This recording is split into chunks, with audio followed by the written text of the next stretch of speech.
விஜய் டிவியில் ஒளிபரப்பாயிட்டு வர சிறகடிக்க ஆசை அப்படிங்கிற சீரியல் இப்போ ஒரு நடிகை இறந்து போயிருக்கிறாங்க. அது சினிமா துறைகள் மட்டுமல்லாமல் சின்னத்திரை வெள்ளித்திரைகள்லையும் பார்த்தீங்கன்னா பெரும் அதிர்ச்சியை ஏற்படுத்தி இருக்கு. இப்போ சிறகடிக்க ஆசை அப்படிங்கிற சீரியல்ல வருணுக்கு அம்மாவாகவும் மீனாவுக்கு தங்கையான சீதா இவங்களுக்கு மாமியாராகவும் இந்த சீரியல் ஆக்ட் பண்ணிட்டு வராங்க. இந்த சிறகடிக்க ஆசை அப்படிங்கிற சீரியல் மட்டுமல்லாமல் பாக்கியலட்சுமி சீரியலையும் நடிச்சிருக்கிறாங்க. அம்மா மற்றும் மாமியார் கேரக்டர் உள்ள சீரியல் பார்த்தீங்கன்னா ஆக்ட் பண்ணியிருக்காங்க.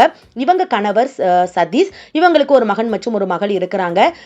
நம்ம நடிகை ராஜேஸ்வரி அவங்க கணவர் கூட சில கருத்து வேறுபாட்டினால அவங்க அம்மா வீட்டு போயிருக்கிறாங்க. அதனால வந்த மன அழுத்தம், இவங்க பார்த்தீங்கன்னா ரத்த அழுத்தம் மாத்திரைகளை பார்த்தீங்கன்னா அதிகமாக சாப்பிட்டதுனால மயங்கி வீட்டில் விழுந்து அதுக்கப்புறம் ஹாஸ்பிட்டலில் மருத்துவமனையில் சேர்க்கப்பட்டு அங்கே சிகிச்சை பலன் இல்லாமல் பார்த்தீங்கன்னா இன்று காலையில் தான் இறந்து போயிருக்கிறாங்க. அதுவும் சின்னத்திரை ரசிகர்களுக்கு இது பெரும் அதிர்ச்சியை பார்த்தீங்கன்னா ஏற்படுத்தியிருக்கு.